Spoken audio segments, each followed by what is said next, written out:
Okay, now it just said recording in progress, so watch out what you say. So should we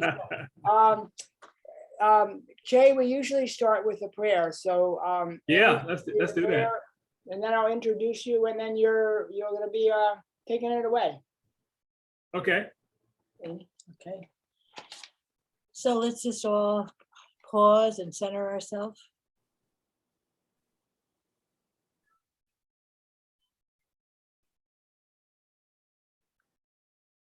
Loving God, thank you for living and loving in us and through us.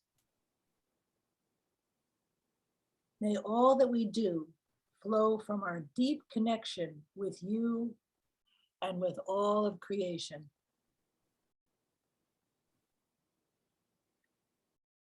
Listen to our heart's longing for the healing of our planet. Please focus our energies towards honoring our home, Mother Earth, your creation. Knowing you are hearing us better than we are speaking. We offer these prayers in all the holy names of God. Amen. Amen. Amen. So we'd like to welcome Che Axum with us tonight. He is the director of the Center for Urban Agriculture and Gardening Education in the College of Agriculture, Urban Sustainability and Environmental Science at UDC. Boy, that's a long title. For those of you, some of you may recognize him. He was at our Green Fair on May the 1st, and was there the whole time, and many people came over and talked to him and chatted with him, and he was a very, very likable guy. Che, please take it away. I do have your PowerPoint whenever you're ready. Okay. So yeah. So I mean, thank you so much for inviting me to speak. It's always good to speak to folks who are, very like-minded as far as growing food and protecting the planet and just, being better stewards of the planet. So that's always a very good thing. If you see a picture of a gentleman in back of me, you guys see that picture? Yes. Okay, so that picture, I was given that by a friend of mine a long time ago, and that is a picture of George Washington Carver. The truly saint scientist of our time. I mean, I just, whenever I read about him or stuff that he's done or stuff that he was saying or thinking about, I mean, I just can't think of a better person who was just a better kind of person to really kind of promote kind of spirituality and science and agriculture and all those things. So he was phenomenal. I mean, single-handedly, most people don't know this, but single-handedly, him and Henry Ford were the creators of the Green Revolution in this country. Wow. The Green Revolution that we talk about, the renewable energy, meat byproducts and sustainable soy products and meat. These guys created that single-handedly. Just there's a book out about it, about him and Henry Ford, as far as what they were doing, what they were trying to do to create a more sustainable economy and a more farm and agricultural based economy. And that's just what these gentlemen were doing, and Henry Ford, he recognized that Carver had some skills and talents, and basically both of these guys grew up on the farm, and they were trying to create, they created a whole science called Chemergy, Chemergy, which is basically using farm waste products to create industrial products. So they basically did this, and Carver and Ford got together, and they were really trying to create as many products as they could from farm-based materials for Henry Ford's automobiles. So this was, it's exciting. There's a book out about that called, if you just Google like Henry Ford and George Washington Carver book, and they'll pull it up. And the book is absolutely fascinating about what they were trying to do in the 30s. as far as the green-based economy. And anyway, yeah, I mean, so that's kind of, my inspiration where I come from. So my name is Axum, and I'm the Director of Urban Ag and Gardening Education for the University District of Columbia. And I was born in DC, and as you probably know, I did not grow up on a farm. I grew up in Northeast DC. Spent most of my time in DC and around DC. Spent a lot of time hanging out around Georgetown University in the 70s, just hanging out and with the people in Georgetown when many of those stores were not on Wisconsin Avenue. Those were people's homes. I tell people that all the time. Those are those stores that you see on Wisconsin Avenue. Those were not stores back in the day when I was there. Those were people's homes. And people would hang out there playing the guitars and hanging out, having a good time. So, and there were, shops and stores, but it was not the Georgetown that you know today in any way, shape, or form. So I come from that era, but I'm gonna get them. I'm not from a farming background, but actually, my original background is I pursued I pursued a kind of path in pharmacy. So I wanted to be a pharmacist. So I got a chance to work at pharmacies and Sibley Hospital and other pharmacies. I worked in pharmacies. So around that time, I really got interested in health for some reason. I got interested in health, and I was wondering, okay, you guys, I'm in the pharmacy, but why can't these folks get healthier? Or why can't people in the hospitals get healthier? And so I was just traveling one day and got kind of fed up with pharmacy. I was just getting ready to enter pharmacy school at Howard University, and I was traveling at USDA and traveling out in Beltsville, Maryland. I saw the USDA. I said, USDA, agriculture. I said, wow.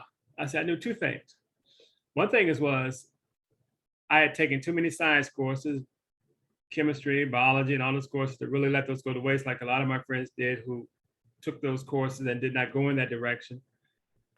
And I knew, number two, I knew nothing about agriculture. So I went up there, talked to the folks, and luckily got a job and talked to folks there. And I talked to folks there, and about a week after they hired me, Ronald Reagan was president, and 2 weeks after they hired me, there was a 3-year freezing hire at USDA. So timing, place, the creator watching over me, putting me in a place like that. And so got a job there, and eventually got into, found about this great kind of unknown to me kind of field called agronomy. So I said, wow, agronomy, that's interesting. And I've always been the kind of guy that like to kind of do things that most of my friends weren't doing. So luckily, the University of Maryland was right down the road from USDA in Beltsville. So I went down there and said, hey, what is this thing called agronomy?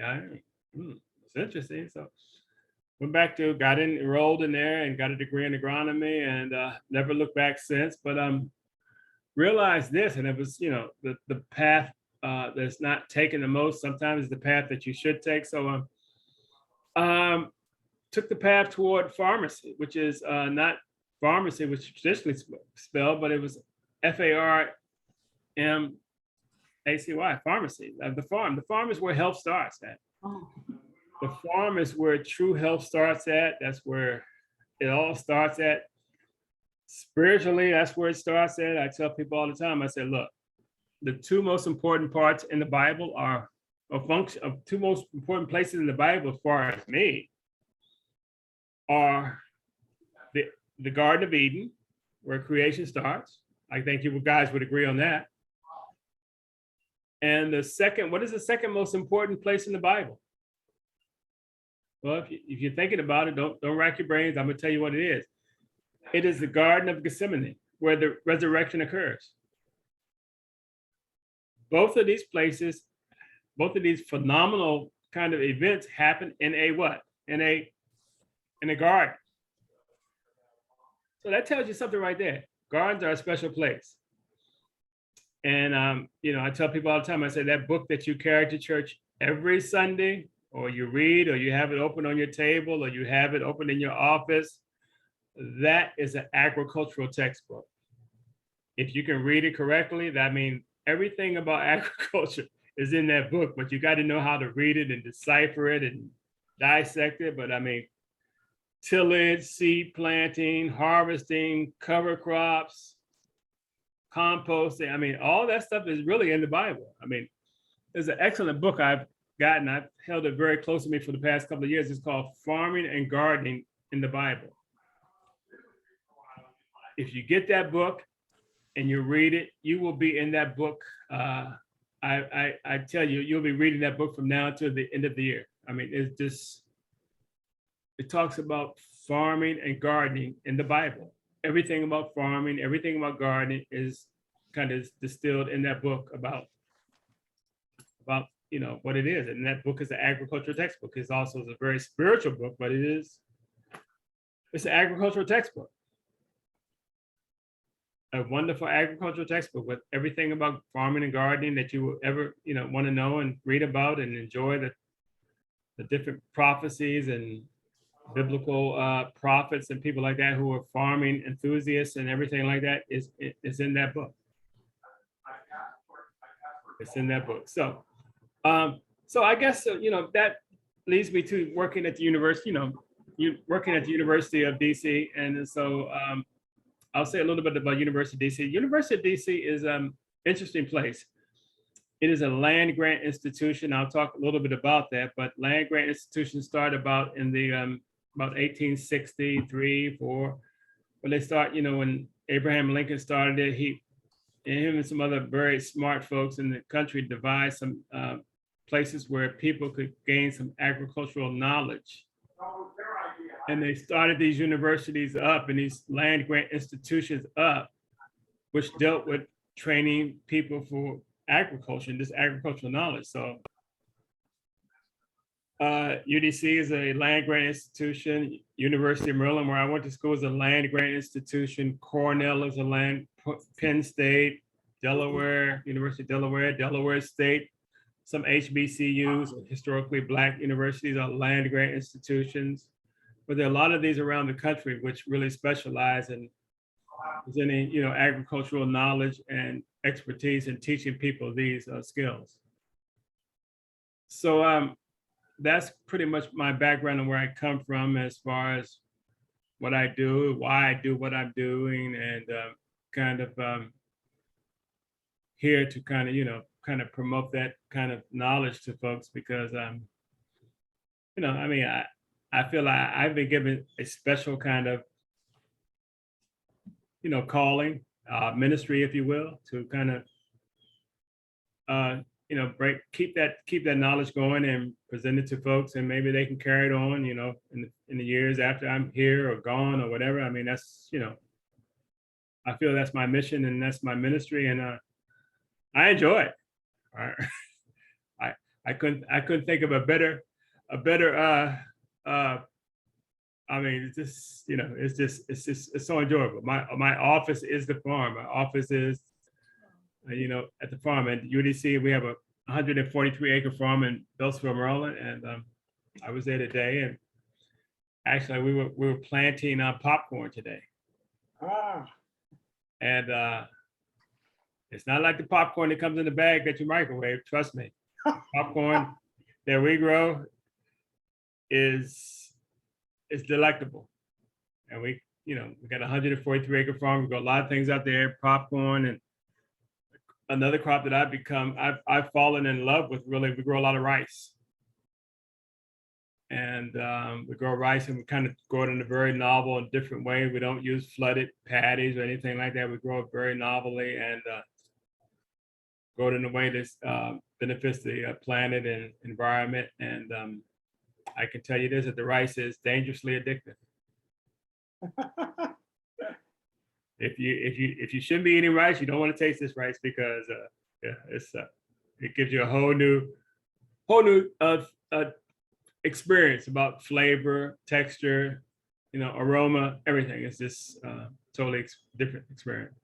So I'm going to tell you, I guess we can start a PowerPoint presentation. I don't keep everybody too long. It's 7:20 and I've wasted up 20 minutes just rambling. So I think we can start the presentation. I can kind of go through what I do at the university, and, you know, because, you my charge at the university is really to deal with urban agriculture. And, if we, right now there are probably about 7 billion people on the planet. And they're saying by 2050, there might be another 3 or 4 billion people on the planet, if that's the case.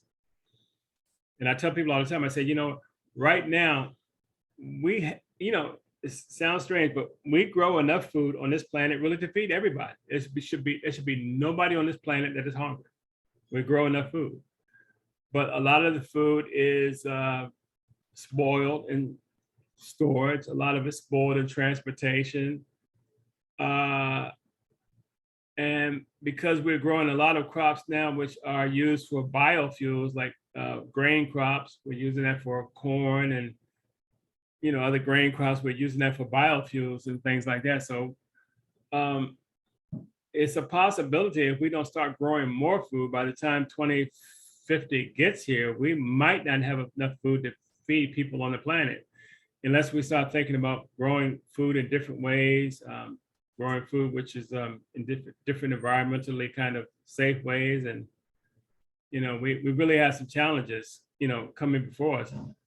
I mean, we see with the war in Ukraine that fertilizer and things like that are just very these things are very kind of limited resources for whatever reason. And when I look on TV and I see places food scarcities and different places like that, and I see places like Africa and food, they can't get enough wheat to make bread and things like that. And I say, wow, but we could grow enough food. It's just a lot of politics involved, and some of them are environmental constraints, but I think for the most part, we've taken a lot of spirituality out of agriculture. We've just taken it out. I mean, it started out that way. We had a lot of spirituality in agriculture early on, where we had reverence for the land. We had reverence for the people who were growing the food. We had reverence for everything, the environment and things like that. But a lot of that's really gone now. It's about profit. It's about yields and things like that, which are, important things. But I mean, we just have to become, better growers, whether, especially in urban context now. We're growing food in urban areas now. Urban agriculture will not be the answer to all our urban food problems.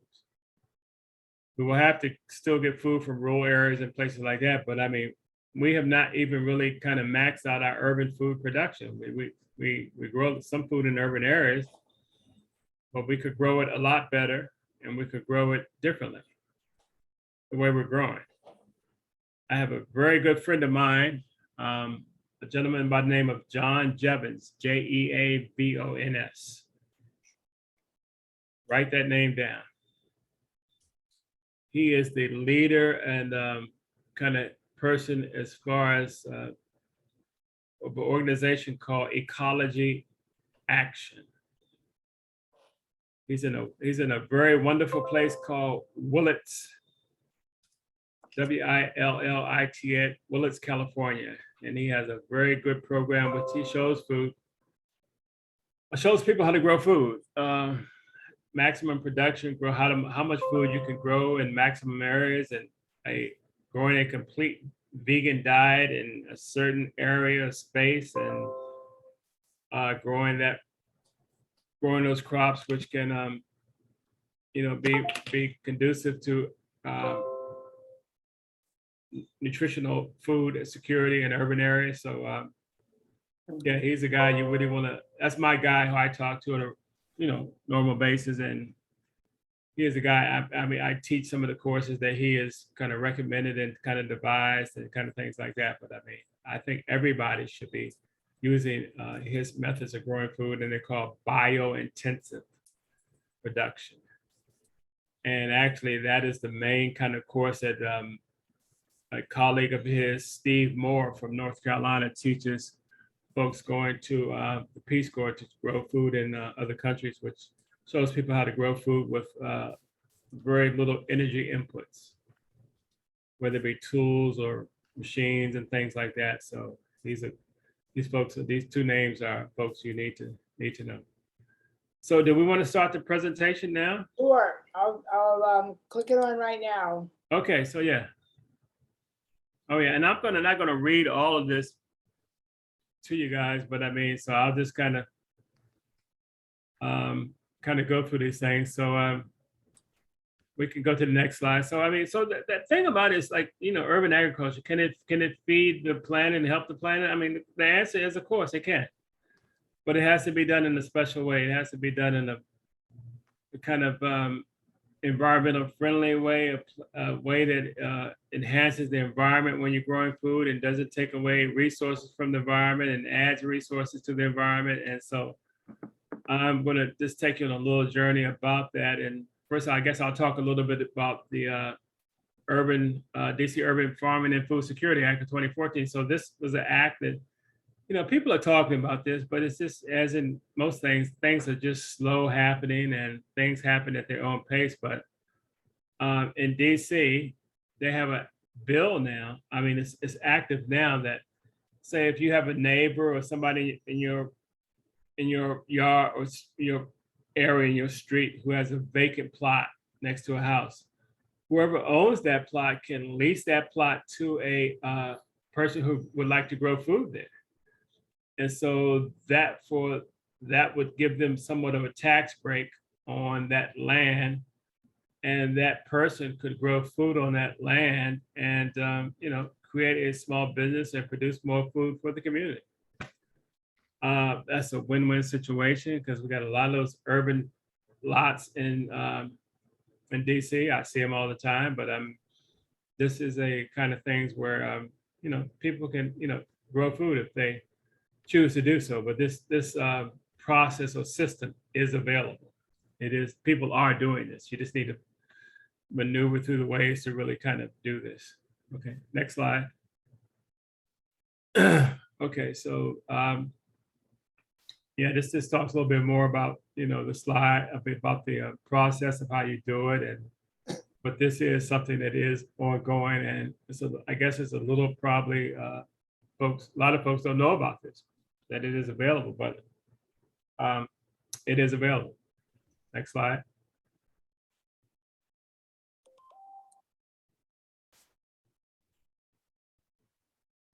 So it talks about a little bit how the act, the Security, Food and Security Act works, how long it lasts, the farmers be able to sell the produce on the property. And so, all these things really lead to, increased food and nutritional security in urban areas. So definitely in Washington, DC, we don't have a lot of land. I mean, as opposed to when you go to a place like Baltimore, which has a huge amount of just like vacant land, Washington, D.C. doesn't really have that much as opposed to, places like Baltimore, but there's a lot of land. And we have not even begun to even scratch the surface of, maxing out food production in these areas. So there's this area here, and I had some folks really calculate the amount of roof space, that's growing on top, vertical growing on top of roofs in DC. So there's a huge, I mean, I think we're a long ways from really tapping into the full potential of growing food in all the vacant spaces in DC, whether it be in the ground, rooftops, vertical. So we're a long ways from really coming close to tapping that out. Okay, next slide. This talks about the property taxes. Like I said earlier, I mean, that's one of the things, like people who have vacant land and they're not using it, just waiting for something to happen upon it, or maybe sell it or whatever. But there are programs which people can lease the land, and that land owner can get a tax break. So that's a positive thing. So it's another incentive for people to really produce more food in the area. Next slide.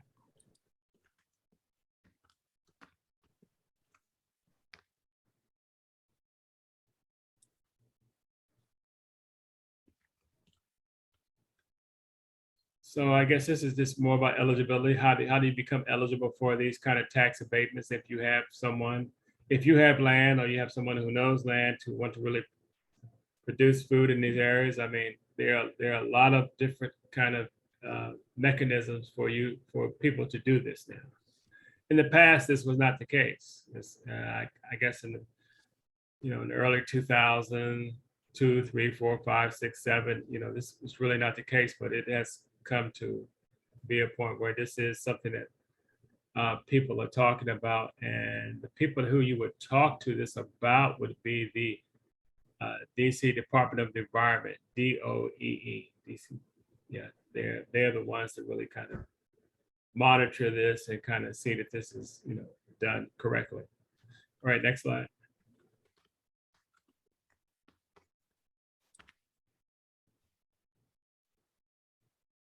Tax incentives. So like I said, there are a lot of ways to really do this in food banks and shelters. So this is just more about how this can be done and how it can be done in an equitable way, in a fair way, and a legal way for people who are home or landowners to really kind of do this and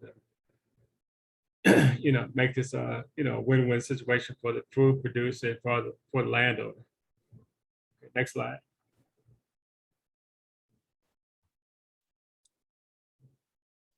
Okay, so we can go to the next slide.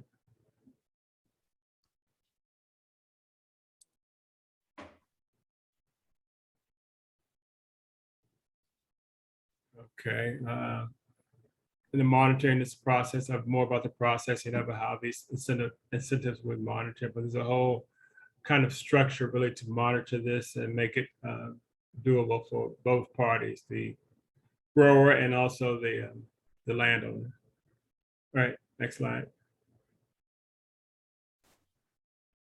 Okay, well, why is the legislation important? We talked a little bit about that. I mean, you can read that, but I mean, there's so many reasons, anytime you can grow more food in an urban area, I mean, it's a good situation. For me, I mean, I've always known the importance of growing food in urban areas, but it really, I mean, the pandemic really highlighted that even more. When I was driving from the farm in Beltsville to campus in DC, so I would go through PG County and Adelphi, Maryland, and a place like that. But I first began to see these long lines, and I first remember I said, "What are these long lines for?"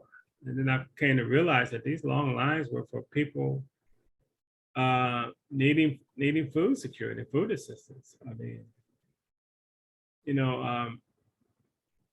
I tell people all the time, since the pandemic really hit, the farm and me working, I never really stopped working during the pandemic. The farm was working. I had a choice of either possibly maybe slowing the farm down or shutting it down during the pandemic. And so it was up to me to really figure out a way to say, what can we do? And that was my choice to really kind of keep it going. I thought about that and I said, you know what, if there was ever a time to really show the efficacy of the value of growing food in urban areas in any way, shape, or form, it would be now. So we continue to grow food. I mean, from the early months of the pandemic, we were delivering food to the community, wards 8 and ward 7. And sometimes as much as like 7,000 to 8,000 pounds per year during the pandemic. So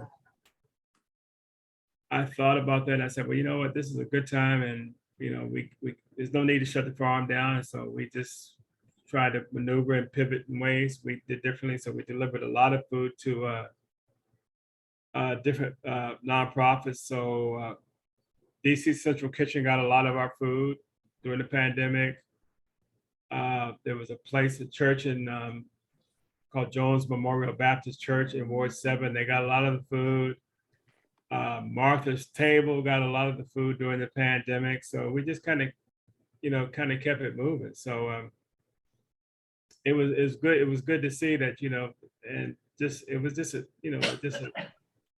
a good feeling to really realize that, you're doing something positive. And it's just, I often tell people all the time, the agriculture is a thing about growing food, but it's the culture part of agriculture that a lot of us really don't really get. So the culture part of us growing food, helping others grow food, growing food together with people, growing food and giving it to people or disseminating it among folks. And that's the culture part, which we really, and that's the spiritual part of it. I mean, there's a spiritual part in the agri part of it. That's a whole biological spiritual thing, and as far as chemistry and the biology and the nature of organisms, the way they work. But there's a whole kind of spiritual part of it as far as what we do as far as community, working with people to give them food, and and that's the part. Maybe sometimes in the past we were there, but we've gotten away from, which we need to get back to. Okay, next slide. Okay, so 2 paths. So I talked a little about these paths. Taken. I mean, everybody gets to this point in some part of their life. They got a path to take. They got a decision to make. Which way do I go? So I mean, I just kind of, for me personally, I had pharmacy this way, and I had agriculture one way. So I kind of chose agriculture, which I knew that kind of, for me, it was a kind of more of a fit for me as far as helping people out, helping people grow food and getting to understand about growing food and the nature of growing food and just the spiritual nature of, growing food, not just the part of growing food for the hell of it, but just, what can I do to be a better steward of the planet? What can I do to be a better person? What can I do to be a better kind of, grower as far as what I'm doing? So that, for me, that was very important to take that path, the path less taken. Okay, next slide.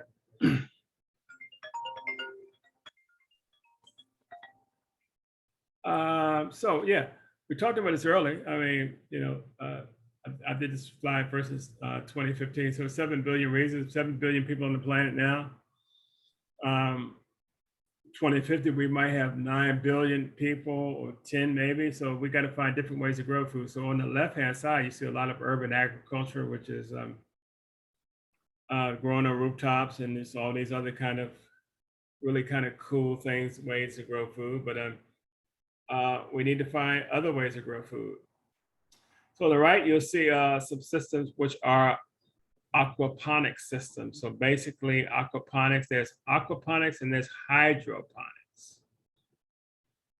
So aquaponics means using fish in a system where you have the fish living in the system and you feed the fish and they create a waste product in their feces and things like that. And that waste product, which they create, feeds the plants and grows the plants. That's what you see on the right-hand side.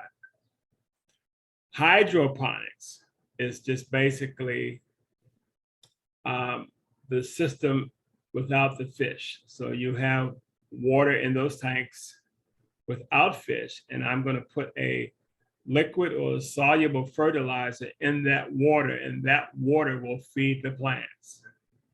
And so that is the difference between aquaponics and hydroponics. I think the system that you're looking at on the right-hand side now is aquaponics. So we've invested a lot of time and effort in UDC in trying these systems out of growing these systems. So we do some of that, and so we're going to be doing a lot more. I've just hired a very brilliant young lady. She starts next week. She's coming from Bahamas to take the position of the person who will take over these systems as far as we're concerned at the farm and also at the urban areas to growing, teaching people, showing people how to grow the aquaponic system, how to grow the fish, how to take care of the plants and all that. So she starts next week, so we can move forward with that. So next slide. Okay, I talked a little bit earlier about better bread baskets. So we in many cases, many people grow food. A lot of people grow food. A lot of people have urban gardens here, there, everywhere. But we could definitely grow better bed baskets and just producing more food, and through the ways we are doing it. Like I talked about earlier about this gentleman by the name of John Jevons and his whole biointensive system of growing with increasing yields and growing calorie crops and carbon crops and all these kind of novel things like that, just to try to grow more food. So we can do these things, but we just need to become like better growers and just kind of grow food in better ways. Next slide. Urban food hub. So we have, I talked about this a little bit, but we have these concept called urban food hubs. So the farm in Beltsville, which is a 143-acre farm in Beltsville, that is probably the primarily urban food hub. It's 143 acres. So we have aquaponics, growing with fish. We have hydroponics, growing with solutions in the water. And we have soil-based production there. And so we have those three type of growing production systems at the farm.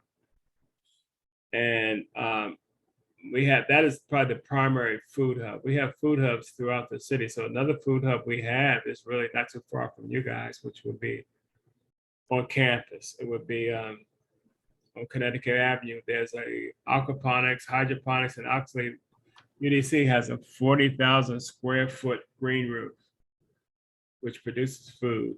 And that food goes to the community, but most importantly, it does two things. It teaches some of the young folks who are in the school there to how to grow food for the first time, but also a lot of the food that they produce goes to the student food pantry. We have a student food pantry on campus, which a lot of that food goes to students, which something I really didn't know early on, that there's so many students who are food insecure after the time they, some students are working, by the time they finish working or paying their bills and paying their tuition and whatever, they are very sometimes lacking in money to buy food.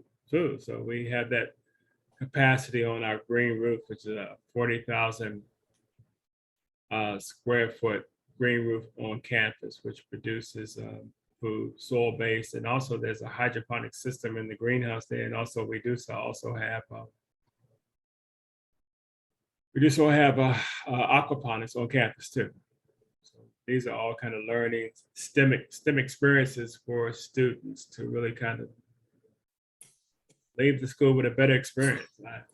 Since UDC is a land grant and it is a kind of situation like that, I told everybody, I said, for students to come to this school and not get an understanding of sustainability as far as food is concerned, we just can't have that. So they need to be kind of exposed to ways we grow food and the sustainable ways we grow food is key and important. Okay, next slide. Okay, urban food hub. So these, map here shows, either the lack of or the lack of different kind of grocery stores in the District of Columbia. I live in Ward 7, but I'm always driving through Ward 6, 7, and 8 and things like that. So there's usually a grocery store closing or a grocery store opening up. So that's always the case in most urban areas. So, we need to produce more food. As far as, some people can't get to grocery stores, some people can't. So we need to have other viable options for people to really kind of, get food and grow food and things like that. Okay, next slide.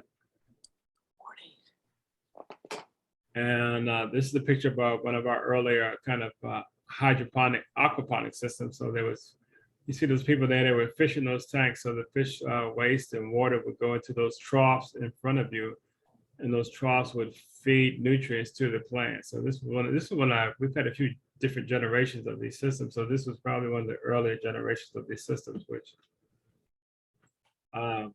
showed people how to produce food in urban areas in a different type of system. And this system right here is a aquaponic system, one of our earlier systems. Okay, next slide. Just more about the urban food hub solutions, and they consist of a few things. So there's always the food production component of it. And then it's food processing. So we have at Bertie Backus campus, UDC's Bertie Backus campus, there is a aquaponics, hydroponics, there's a native plant nursery, and they just built out a kitchen there, industrial kitchen, where people will be able to use in the community to grow food and process those crops into products, value added products. And that will be done at that site there. But I mean, that's pretty much the process there. And at the end of that, we have some composting systems there where people can compost the waste and you know, nature does not create any waste, so we shouldn't either. So we compost that waste and then distribute things through the farmers markets and other mediums like that, direct marketing to restaurants. So that's what that site will specifically be used for. We have another site similar to that in Ward 7, but it basically will be just hydroponics and aquaponics, and there's a small urban garden there. Okay, next slide. Okay, that's my buddy there, John Jeffens. You know, we've known him since since early '90s, so we've collaborated, talked a lot. I learned a lot from him, and so it kind of feeds me information, and so he's a good guy, and that's some very valuable information. So if I ever had one book to take on a island or place where I was going and I needed to grow food, and I have many books related to agricultural production. If I had to take one book, next slide, that would be his book to the left. How to grow more vegetables, and a more kind of different, well, not different, but just a scaled down version of that book would be the Sustainable Vegetable Garden. You know, how to grow, you know, more food in areas, and not just grow more food, but how to grow more food sustainably. That's the key. How can you do it sustainably? Everybody can grow food, but can you do it sustainably? Can you grow food more and more and more with enhancing and not harming the planet? That's the key. Everybody can grow more food, but can you do it in a way which sustains the planet? That's the key. Okay, next slide. We can skip that. That's just another food hub kind of diagram. We can skip that slide. Next slide.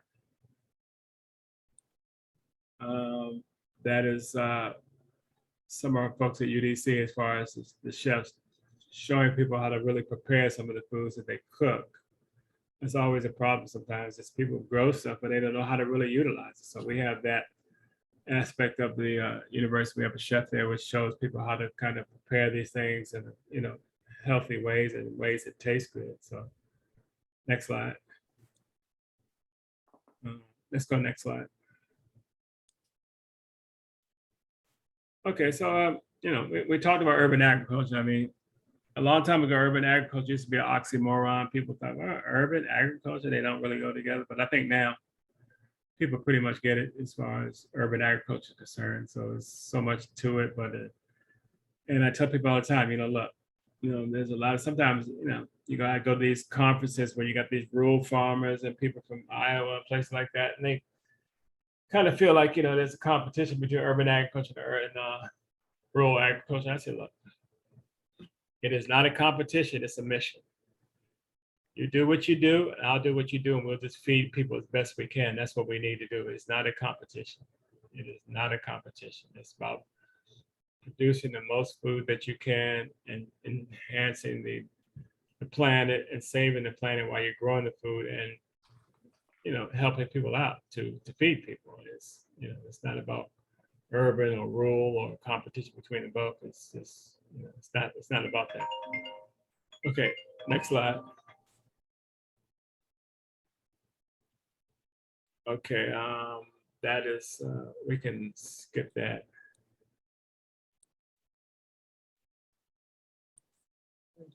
So yeah, when we talked about aquaponics, I showed you about what that is for the aquaponics. We can go next slide.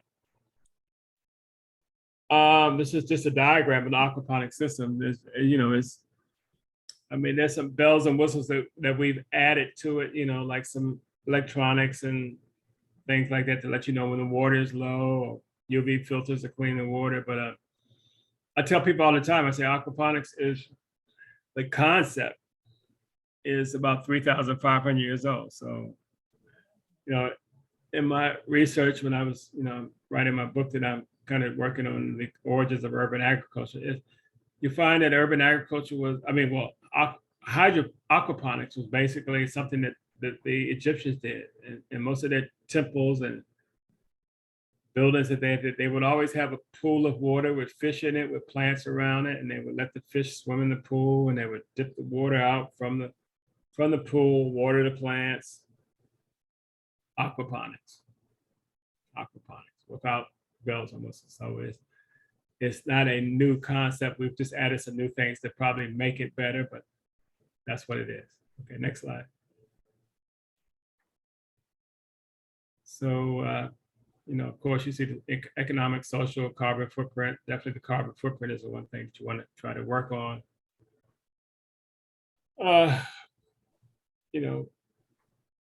Global warming concepts and just decreasing that, soil decontamination, all those things like that.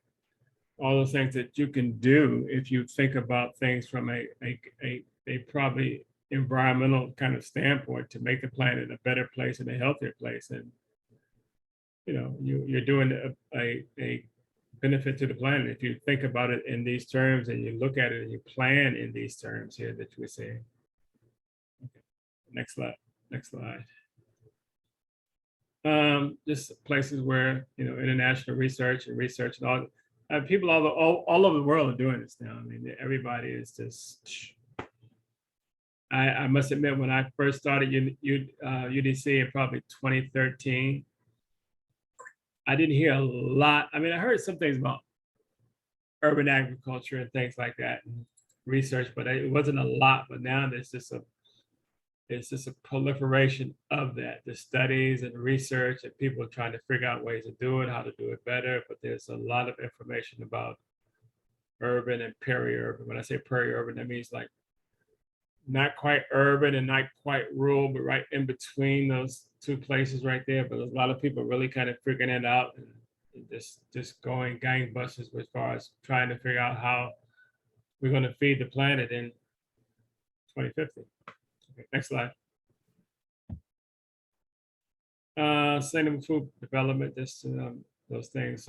Social justice, spiritual concept of that is just healthy environments and economic growth and things like all those things are important, but they can be done if you consider the correct way to do it and from a humane and kind of environmentally sensitive standpoint. All those things can be accomplished. All right, next slide. Climate change crops. So that, if you go, if you ever maneuver our kind of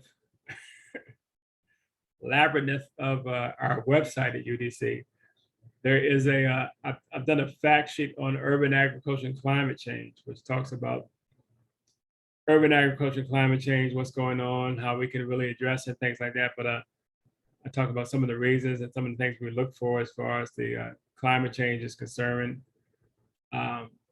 Personally, I don't use the term global warming. Some people do. I don't. I prefer the term climate instability, because that's what I'm seeing more, climate instability, as far as the climate is just unstable. So also in that fact sheet that you'll find it, if you can maneuver to find it on the website, it talks about crops that you can use. I did a research project with Tuskegee about a year ago, and we really looked at crops which can withstand high heat indexes. So as the temperature is rising, it's warmer for many more days now. You might get 3, 4, 5 days with like 80 degrees or 90 degrees. They are coming. You might not see them this time, but they are coming. So you need to try to find and grow crops which can produce under those high temperatures. There are a lot of crops that can produce under those high temperatures, but you have to know what they are and which ones they are. So that that fact sheet that I did on that particular urban ag and climate change will tell you a lot about those particular crops that you can use under high heat indexes. Next slide. Yeah, next slide. Okay, education research. So yeah, that's what it's all about. I mean, young people, STEM education, for a long time, when STEM first came out, it was STEM. It was science, education. I forgot what the T in it, but anyway, I was Technology. technology and math, right? Okay, so yeah, I was, I was kind of upset about that. I said, you know what? Where's agriculture? Why can't it be called STEAM? STEAM. Where's agriculture at? Because agriculture, I tell people all the time, agriculture is the mother of all sciences. Every science is in agriculture. Math, science, biology, chemistry, economic, everything's in agriculture.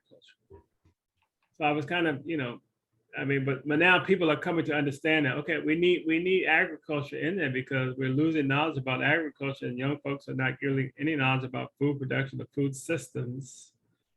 So we need to have that A in there. So they're going back and putting that A in there, which is a good thing because you have a highly technical kind of workforce and young people will know a lot of stuff, but they won't know anything about producing food. So that's what it's all about. Young people, as far as teaching them the next thing, and all the time about aquaponics and hydroponics. I tell young people all the time. I said, look, Mars, going to Venus, planets, and other universes.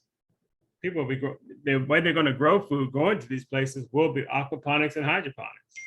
It won't necessarily be soil-based growing. So this is the future. So, and basically, I had to really as agronomist, I had to wrap my head around that because I was kind of, okay, that's not soil-based. So it's not soil-based. I was kind of, kind of arrogant about it. It's soil-based, but I wrapped my head around it and said, okay, yeah, I get it. So what can I do to make it better? So I found a way I can contribute to make it better, just making crops grow better under soilless based systems. And so I've come into the fold. I've seen the light. Okay, next slide.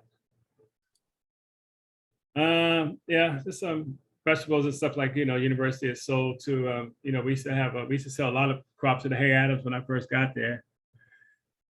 And boy, the chefs loved it. They just did some baby carrots. It was a true baby carrots, not the big carrots you buy in the store that are whittled down to call baby carrots. So yeah.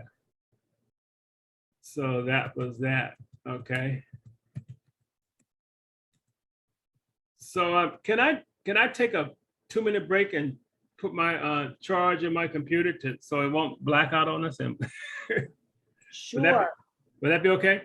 And, Sure. And then we'll finish up. Give me 1 minute. John, I take advantage of this to tell you I have to go, but I think I cannot leave if you are controlling the screen. So no, you can leave, Yolanda. We're recording it, so I'll send the recording and also I'll send everyone the slides if Che is okay with that. So you Yeah. have slides that you can look up. Che was asking, is it okay if I share you the slides you're using? Oh yeah, no, yeah. Please share everything. Yeah, please Okay. share. Okay. I'm going to try to get through this. I mean, it's 7:59 now, so I'm going to try to get through this in the next like 2 or 3 minutes, so we can. If there's any questions, folks can ask me that. So let's go to the next slide.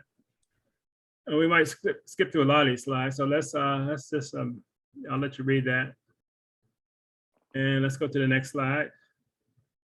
And there's growing microgreens back in the day. Next slide. So next slide.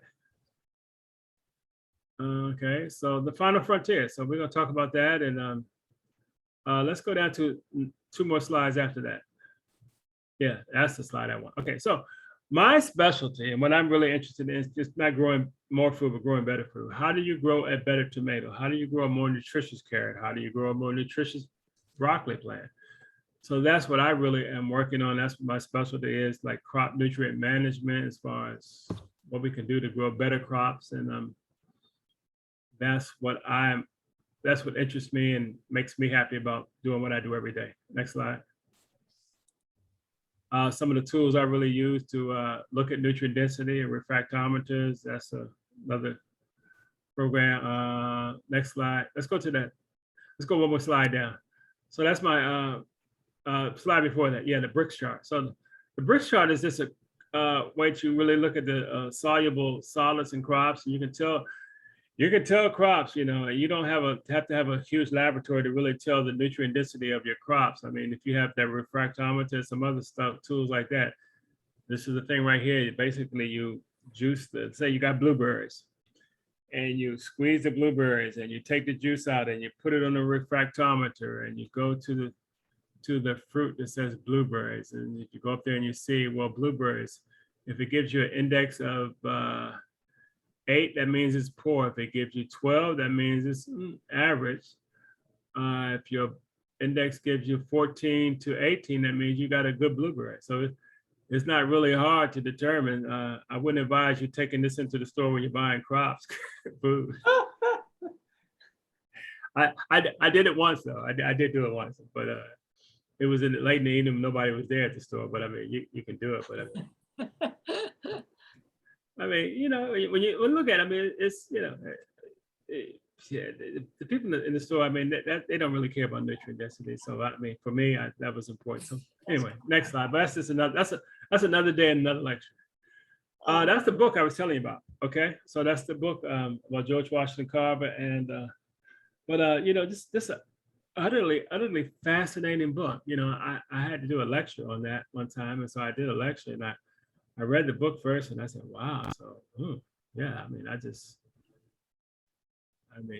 these two gentlemen were, I don't know what to say. I mean, they were on a different level of what we're on today, as far as thinking, as far as the environment, as far as farming, as far as industry, and they were just on a whole different level of what we were thinking about. And they were the right path too. And so, yeah, so these are the fathers of the Green Revolution in this country. Most people don't know that.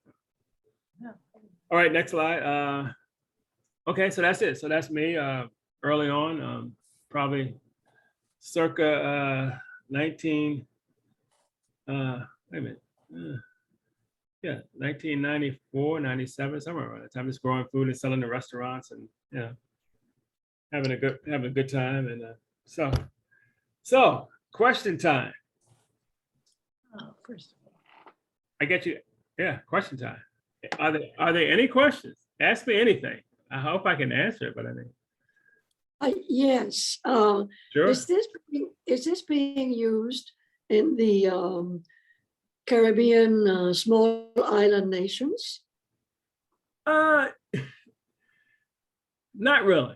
I mean, you know, I'm trying to grow some rice in the Caribbean now, and the Caribbean is just a different kind of entity. Like people down there, you would think that people who are importing at least 90% of their food would be more embracing of agriculture and things like that. But there's so many politics and there's so many kind of things that take place there as far as, I mean, so I'm getting some traction, and it looks like I might be able to get a grant to maybe grow some rice in St. Croix, and that's what I'm looking to try to do. But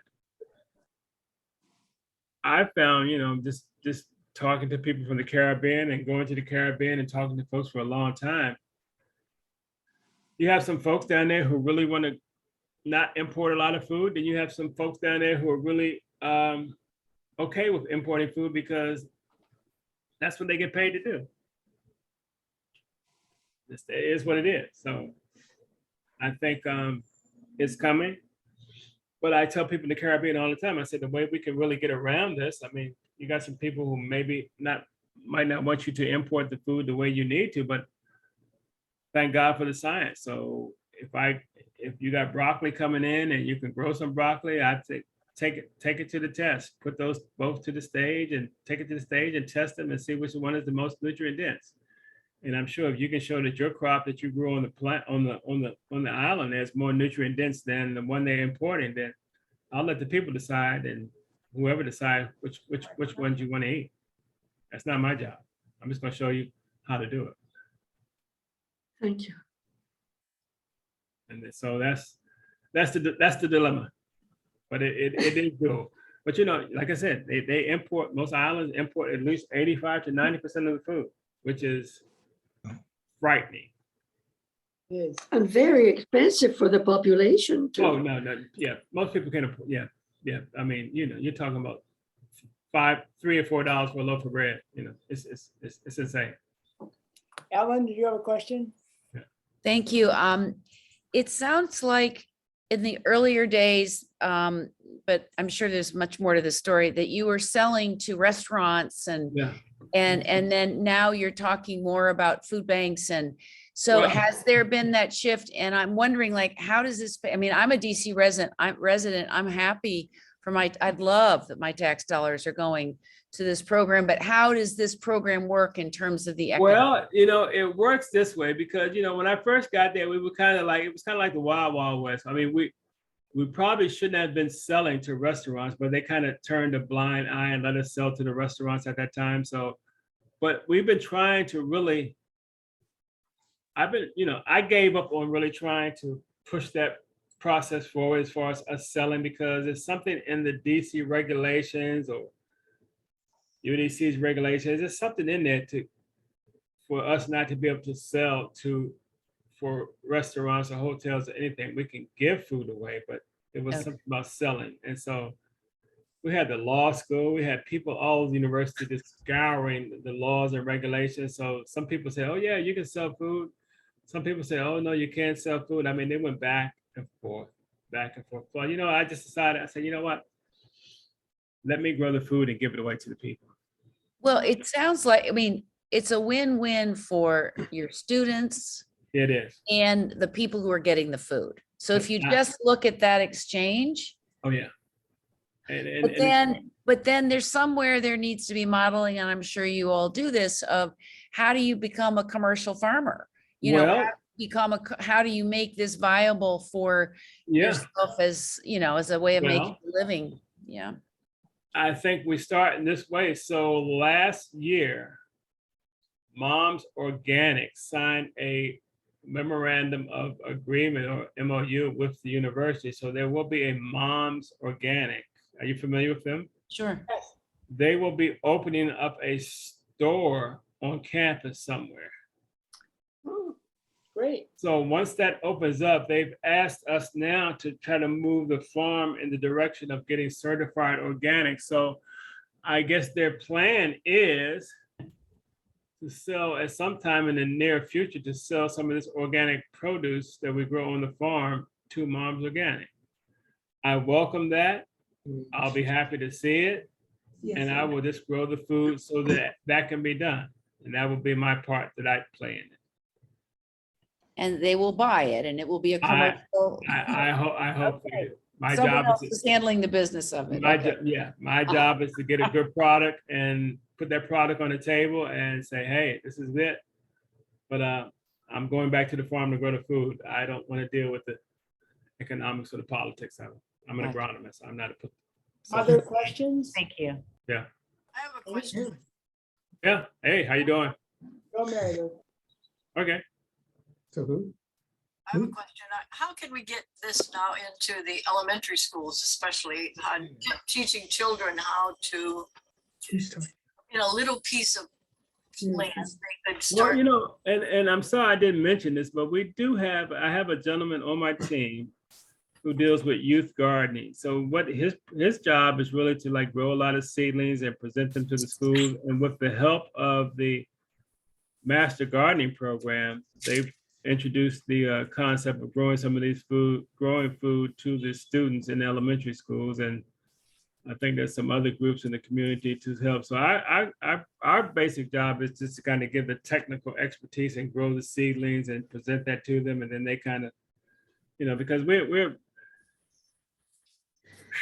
are very short staffed. I mean, I usually have a staff of And so 7, and I got a staff of 3 now, and maybe growing. So we tried Yeah.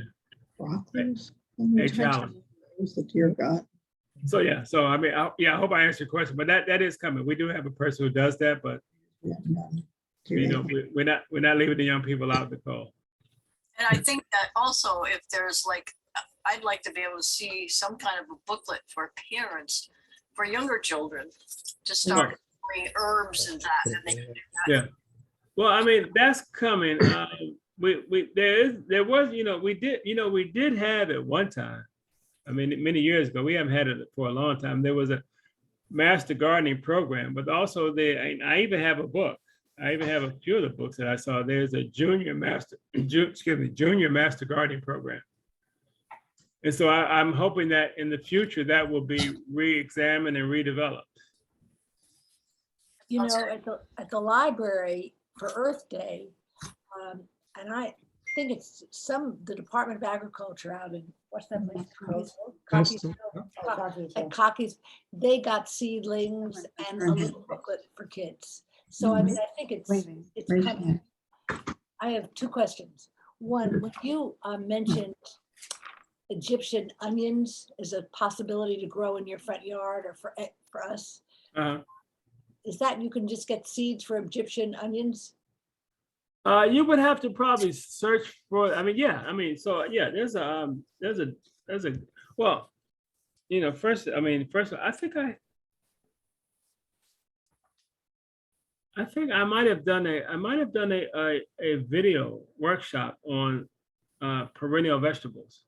So if you go to the UDC website, our website calls and say, I've done about 7 or 8 of these videos. I forget which ones I've done. But there might be one called for perennial vegetables, which talks about Egyptian onions and Jerusalem artichoke and asparagus and these kind of vegetables that you just plant one time and you just, I think I've done that. We'll look around. Thank you. And the other thing is, would you be open to a field trip if there was a group of us that wanted? Yeah, I would advise you guys, is like I said, we're very slow in getting started this season, but I would definitely advise you guys and maybe in end of July, maybe August to come out to the farm. Or the fall, or when. Yeah, or September. Yeah. Che, you are really terrific. Thank you very much. Your enthusiasm is just contagious. And Well, I'm not good at many things, but I'm good at this. yes, Oh, no, yeah. I don't believe it. I'm sure you're, yes, Ellie. I'm here for a reason. So Yeah, I take full advantage of that. Great. Where is the farm? The farm is in Beltsville, Maryland. Beltsville, which is not, from you guys, probably half an hour, 40-minute ride. Yeah. Yeah, Beltsville, not far. Other questions or comments, please? Especially if you catch it at the right time of day in the traffic, you're not far away. Jeff?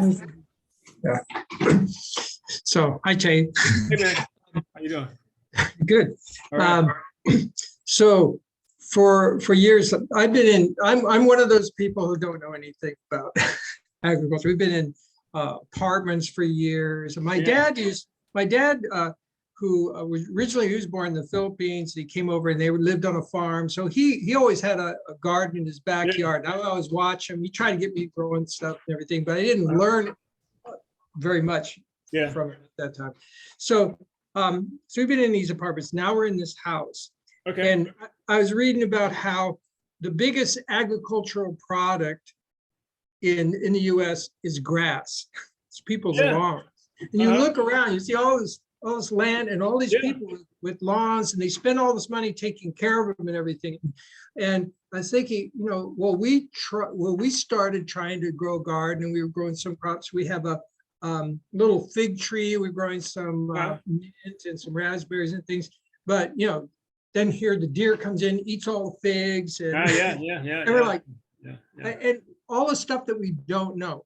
What kind of advice would you give to people out here who have a little bit of land? They could do something with it, a lawn, maybe replace it all.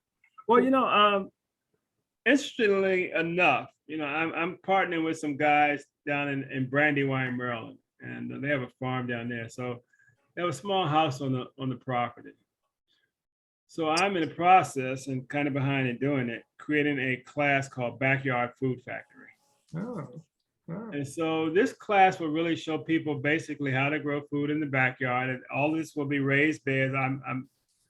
I was supposed to be down there today, building beds today, boxes and cutting lumber and all that, but I didn't make it. So tomorrow I'll be building boxes, cutting the lumber, and this tomorrow the soil will be imported. I'm getting soil brought in, which is a 70%, probably 50% compost, 50% soil mix already mixed up. So I'm getting that brought in, dumped in, and I'll empty that into boxes. So now, one of the things too, I'll be growing, I have about 7 to 8 boxes in this yard around this house, maybe more at some time, but I'll grow different crops in these boxes. But 2 things will be basically to show people how to grow. And this place gets not full sun, but it gets partial sun. There's a lot of trees in this area. So I'll show people how to grow certain crops under, somewhat, shady conditions, but also, number one, protecting the crops. I mean, I am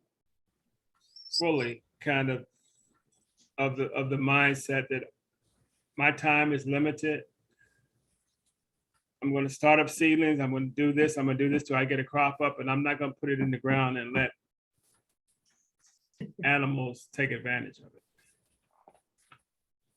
So I'm going to build, what I'll have over these boxes. I'll have some hoops. I have metal hoops over the boxes, and over those hoops, I will have some netting, which the animals can't penetrate and get into and disturb my diligent work. I wouldn't grow under any less conditions. Even at the farm in Beltsville, the first thing I did was put up a 3,000 or 4,000 foot deer fence. I just am under the belief that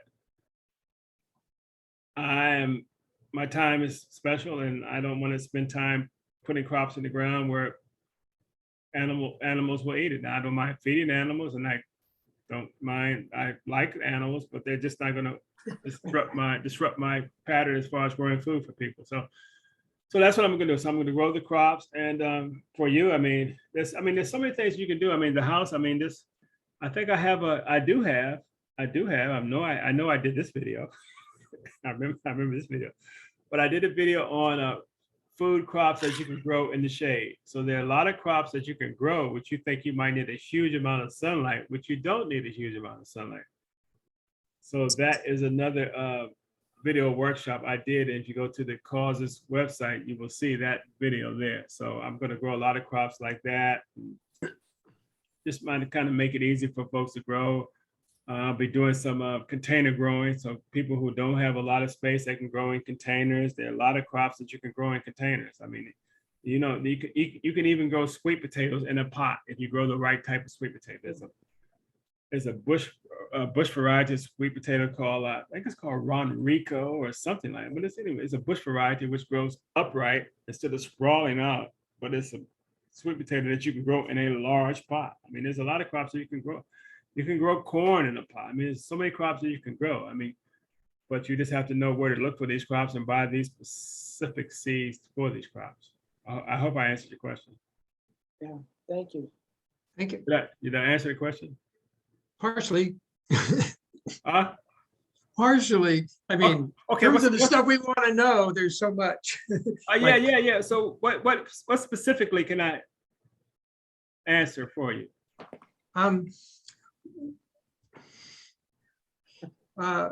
Like a book. Well, a book. A video. How do you Resources to look up. framework do you start? Are you guys going to grow in the ground? Or are you going to build some raised beds? Are you going to grow in pots? What's your plan? Well, we have a couple of raised beds. Okay. Good, we have a device for doing compost. So we're doing good.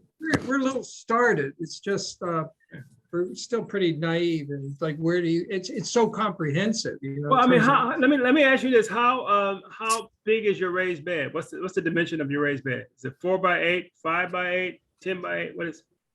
What's it like? About 4x8. 4x8. We have 3 4x8 beds. Oh, and yeah. Increasingly shady because there was a small. Okay. So but the neighbors wall grew. Yeah. So for you guys, 4x8. Yeah, you grow a lot of food in 4x8 raised bed. There's a lot of crops you can use, but I would advise you to definitely look at the John Jevons books because he talks about spacing. sometimes, we tend to space crops too far apart, and they don't need to be as far apart as they are. So if you take a look at the dice, dice in the dice game and board game, whatever. So the dice for the number 5 game, for the number 5. So you have 4 points and you got 1 point in the middle.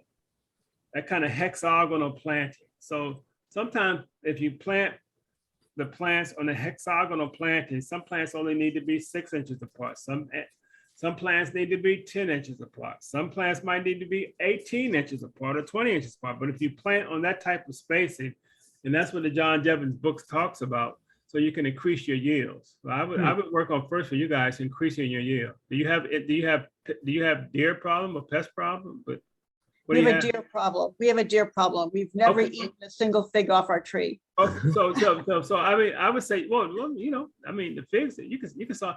So what you should do for the figs, I mean, it's going to be a little investment. You have to get a netting to put over the tree. If you want to get a fig off the tree, you have to get a netting where they come up to the tree and they cannot, and you have to pin that netting down around the edges of the tree and pin it down tightly as you can. And it might be a big netting. You have to pin that down. And that way the deer, they can smell the figs, but they probably won't be able to eat as many as they would if the netting was not there. Okay. Other than that, you will not get a fig. Yeah. We put a big fence around it and that didn't do And some anything. netting, but it wasn't pinned down. We had some. No, netting, but- it needs to be pinned down. It needs to be a heavy kind of thick kind of netting. And you put that down and if you have to double it over, but just double it and put it down and pin it down, because once the figs are pollinated, they're going to get pollinated by that wasp, that specific wasp that comes in there, a very specific wasp that comes in there and pollinates the fig. That is going to get in there. But you just need to pin it down tight enough so the deer, when they bump up against it, when they put their hoof on it or whatever they do, that it doesn't come up. Okay, thank you. That's good. I mean, that's what I would do. Sounds good. Thank you. That's what I would do. Yeah. Okay. Good luck. Thanks. Tom, did you have a question? Can't hear you. No, it was answered earlier. Okay. Oh, good. Okay. Any other questions for Che? I'm looking forward to the field trip. Yeah. Che, we can't thank you enough for spending that time with us and being, as Annie said, such an enthusiastic farmer. And Oh yeah. Yeah. and teacher, you're a great teacher. Oh yeah. I like I said, I tell young people all the time. I say, you know what? The 2 most important days of your life are this. It's the day that you're born. Okay, that's a very important day. But the second most important day of your life is what? The day when you find out what you're here for. Yep. I'm lucky to have found that out. Everybody, I hope you guys got it, but everybody doesn't get that. Yep. And so, yeah, God watches out for fools and babies. Yes, yes. Oh, check. That's all I Ellen? can say. Yes, your program is present down at the Smithsonian Folklife Festival. And I was supposed to be there. And I walked up to the table. It's a beautiful table. It's all UDC colors. And I walked up and I said, do you know this guy? And I named you because I said, he's going to be addressing us. And she looked at me, whoever your compatriot is down there. She goes, Che? I said, yeah, that's his name. She said, oh, he is so busy. You are really lucky to be getting him. Yeah, So- I'm just, So, but the program is down there for any of Yeah. us to see. I went down last Sunday and it's part of the Earth Optimism Yeah. component of the festival. There's some good stuff. I did send out through John last Sunday morning. There was a panel on interfaith leaders around faith and conservation. yeah. Really what our faith traditions tell us about the creation and our job as God's people. And Yeah. it was good. And you can go right to that offering and there's a YouTube recording of it. There Yeah. was an imam, there was a Jewish rabbi, there was a young Christian woman, and there was a Native American guy. Of course, there's other religions, but those were the Yeah. four. And it was a good discussion. It was very entry level. We would all Mhm. feel like, Yeah, what's new, except that they're activists and they live their walk, their talk. So then Yeah. that's beautiful, you know? yeah. So I would really recommend that for anybody. I was supposed to be there last Friday, but I mean, the farm just tied me up. I had planned to be, I had scheduled to be down there Friday, but the farm is just, Well, there's one more weekend of it for any of us. It's Thursday, which would be tomorrow, Friday, Saturday, Sunday, Monday, 5 more days. And your table isn't going anywhere. There's other people working there. well, good. I mean, God bless them. Oh, go farm, you know, Yeah, it can't be everywhere. And thank you. You know what? Thank you, Jay. Thank you. Thank you. All right, so yeah, I've